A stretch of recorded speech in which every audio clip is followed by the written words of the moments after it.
उपेंद्र कुशवाहा घबराए या उपेंद्र कुशवाहा को देख के दूसरे लोग घबराए। भाई 15 साल तो दे दिया बड़े भाई को, 15 साल मझले भाई को भी, और इन लोगों ने बर्बाद कर दिया बिहार को। कोशिश तो बहुत की इन लोगों ने, उपेंद्र कुशवाहा को बर्बाद कर दो, पार्टी को तोड़ दो, लोभ देकर लालच देकर क्या क्या नहीं किया।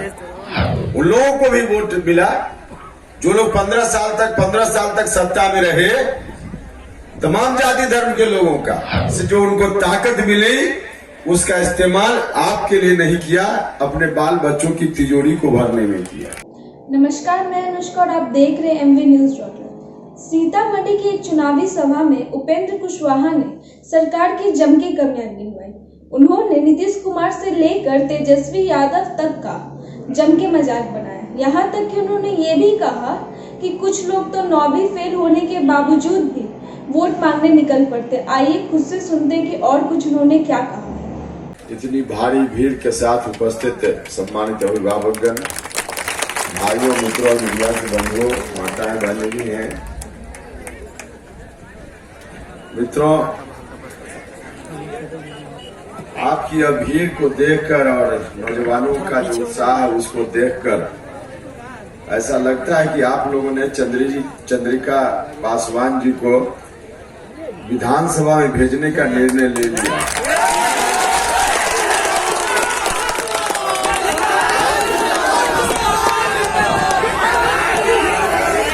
तो हम ठीक समझ रहे हैं ना, हम ठीक समझ रहे हैं ना कि आप लोगों ने निर्णय ले लिया।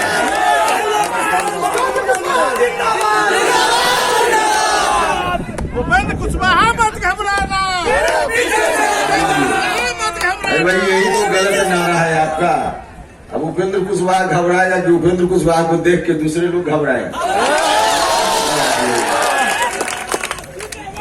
सब दिन उन्हीं लोगों का राजपाट रहेगा कि उपेंद्र कुशवाहा का भी होगा। भाई 15 साल तो दे दिया बड़े भाई को, 15 साल मझले भाई को भी, और इन लोगों ने बर्बाद कर दिया बिहार को। 15 साल बड़े भाई को, 15 साल मझले भाई को, तो छोटा भाई उपेंद्र कुशवाहा को 5 साल मिलेगा कि नहीं मिलेगा? हक बनता है कि नहीं? हक बनता है, हक बनता है। तो हक लोग आराम से नहीं देते हैं, हक कभी कभी छीनना पड़ता है। तो कोशिश तो बहुत की इन लोगों ने, कोशिश तो बहुत की इन लोगों ने, उपेंद्र कुशवाहा को बर्बाद कर दो, पार्टी को तोड़ दो, लोभ देकर लालच देकर क्या क्या नहीं किया। लेकिन जब बिहार की जनता का साथ है तो किसी के बिगाड़ने से कुछ बिगड़ने वाला है। भाइयों और बहनों, सीतामढ़ी के लोगों ने तो उस वक्त से हमारा साथ दिया जिस वक्त बिहार में कम लोग हमारे साथ होते थे। उस वक्त से आप सब लोगों ने साथ दिया है। तो साथ दिया, हमारे जो उम्मीदवार हैं यहाँ से मुखिया हैं, आपको मालूम है एक मुखिया को हमने मुखिया से पार्लियामेंट भेजने का काम किया था, दूसरा मुखिया को विधानसभा। आप ही की ताकत के बदौलत यह संभव होता है। आपकी ताकत है तो चंद्रिका पासवान भी विधानसभा जाएंगे, और विधानसभा जाएंगे। आप लोग ताकत देंगे, दूसरे लोगों की तरह हम सिर्फ वोट नहीं लेंगे। वोट तो चाहिए तमाम जाति धर्म के लोगों का। उन लोगों को भी वोट मिला जो लोग 15 साल तक सत्ता में रहे, तमाम जाति धर्म के लोगों का, दलित भाई हो, अति पिछड़ा भाई हो, अल्पसंख्यक जमात के लोग हो या सामान्य जाति के लोग हो, सबका वोट लिया उन लोगों ने और तब सत्ता में गए। वोट तो सबका लिया, लेकिन वोट से जो उनको ताकत मिली उसका इस्तेमाल आपके लिए नहीं किया, अपने बाल बच्चों की तिजोरी को भरने में किया। आखिर क्या कारण है? क्या कारण है? आज जो युवराज घूम रहे हैं राष्ट्रीय जनता दल के युवराज के, हमको फिर से 5 साल दे दी। भाइयों और बहनों, आपके वोट की ताकत का इस्तेमाल करके उस वक्त जो युवराज आज वोट मांग रहे हैं, 9वीं भी नहीं पास कर पाए, फिर भी करोड़पति बन गए, अरबपति बन गए। तो वोट किसके लिए दीजिएगा? वोट उनके लिए कि अपने बाल बच्चों के लिए? अपने बाल बच्चों के लिए। और अपने बाल बच्चों के लिए वोट देना है तो इस बार हम आपसे आग्रह करने आए, उपेंद्र कुशवाहा सिर्फ आपके साथ न्याय विकास के मामला में ही नहीं करेगा, सत्ता में जो लोग भी अब तक जाने से उपेक्षित रहे हैं उनको उचित हिस्सेदारी भी देने का काम करेगा। कहते तो सब लोग हैं, भाषण देते हैं, जिनकी जितनी भागीदारी उतनी उनकी हिस्सेदारी, लेकिन दिया किसी ने नहीं। अति पिछड़ा भाइयों का वोट लिया, दलित भाइयों का वोट लिया, इनको हिस्सेदारी नहीं दी। अति पिछड़ा भाई जो कम संख्या वाले लोग हैं, कुमार, हजाम,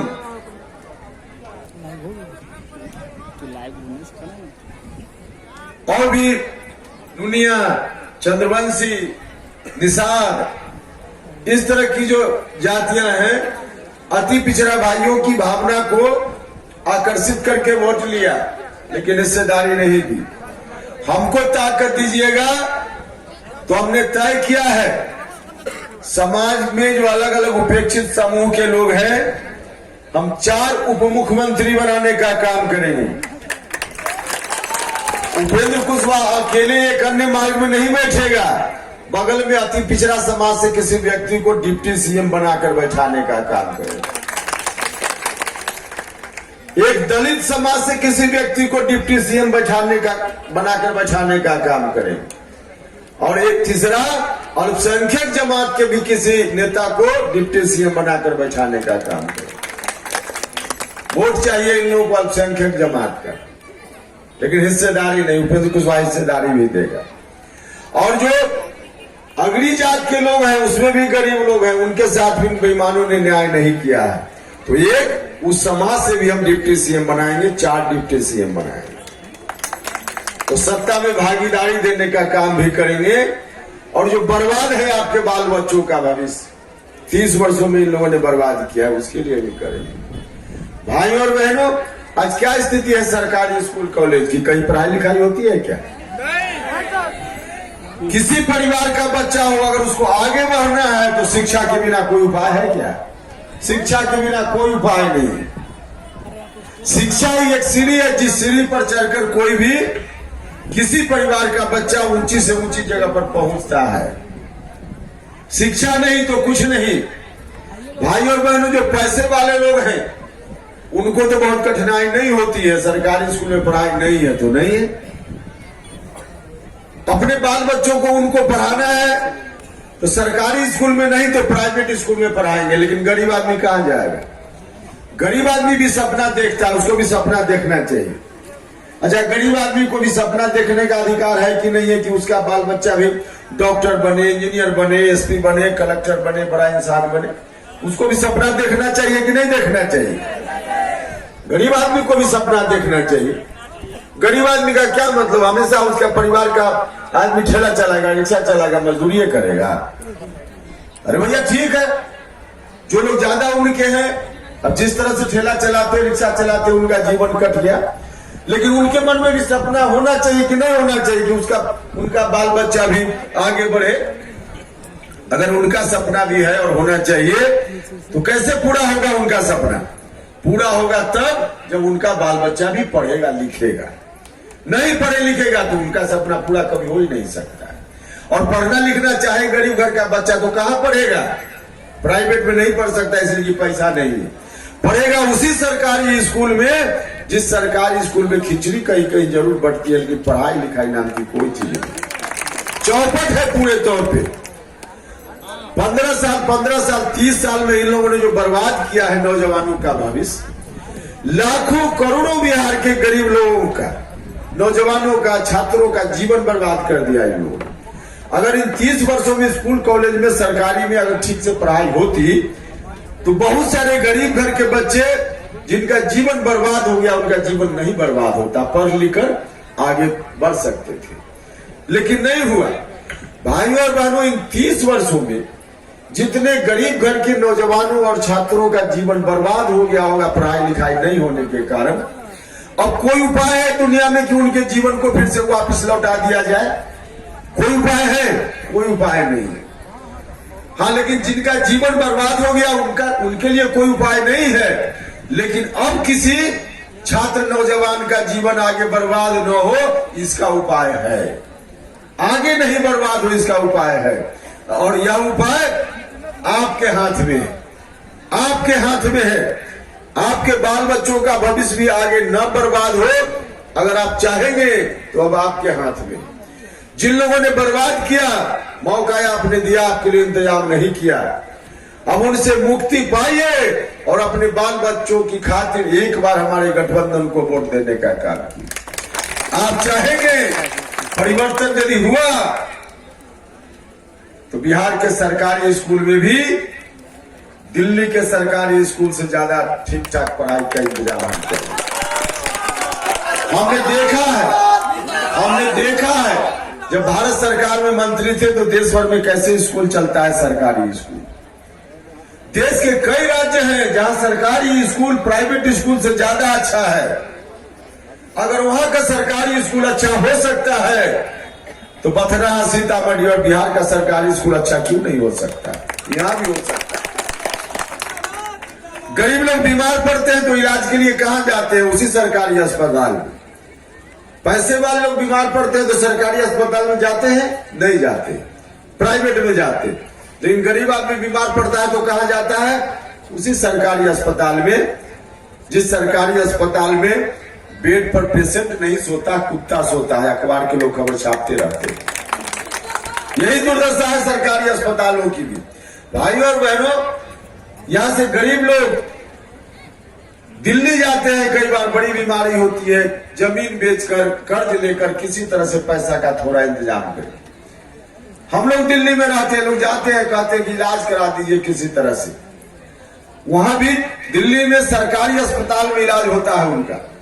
जब दिल्ली का सरकारी अस्पताल अच्छा से अच्छा हो सकता है तो आपके यहाँ का सरकारी अस्पताल अच्छा नहीं हो सकता है क्या? यहाँ भी अच्छा हो सकता है। नौजवान लोग, मजदूर लोग किस तरह से रोजी रोटी की तलाश में भटकते रहते हैं, कभी यहाँ कभी वहां। कभी महाराष्ट्र के लोगों से मार खाओ, कभी असम में मार खाओ, बेइज्जत अपमानित सब लोग होते रहते हैं। फिर भी हमारे यहाँ के नौजवान जाते हैं, मजदूर लोग जाते रहते हैं। क्यों जाते हैं? अपने यहाँ कोई उपाय नहीं उपाय है, पापी पेट का सवाल है, जाते हैं। क्या करें?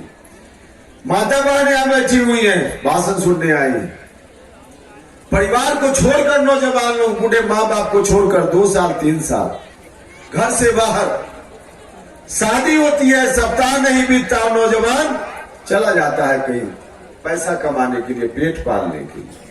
कोई शौक से जाता है, मजबूरी में जाता है। वहां के लोग यहाँ तो नहीं आते, लेकिन हमारे यहाँ के लोग जाते हैं। क्यों जाते हैं? इसलिए कि यहाँ कोई इंतजाम नहीं है। वहां के लोग नहीं आते इसलिए कि उनके यहाँ इंतजाम खुद है।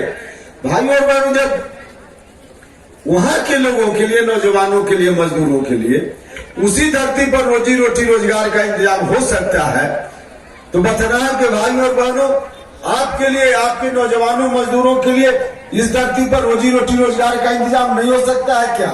यहाँ भी हो सकता है। होने के लिए सब कुछ हो सकता है। जो कुछ भी दूसरे राज्य में है, बिहार में भी हो सकता है, लेकिन करने वाला होना चाहिए। 15 साल 30 साल आपने इनको दिया है, इन लोगों ने नहीं किया। इन 30 वर्षों में बहुत कुछ किया जा सकता था, लेकिन नहीं किया इन लोगों। अब कांग्रेस के लोग भी वोट मांगते फिर रहे।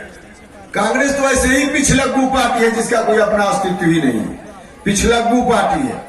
तो पिछलग्गू पार्टी भी घूम रही है लोगों के बीच में और कह रही है कि 9वां पास को मुख्यमंत्री बना दीजिए। कैसे मुख्यमंत्री बना दीजिए? भाइयों और बहनों, राष्ट्रीय जनता दल के लोग कहते हैं कि हम रोजगार दे देंगे, नौकरी दे देंगे। कैसे रोजी रोटी रोजगार दे दीजिए? बात करने से कि काम करना पड़ेगा।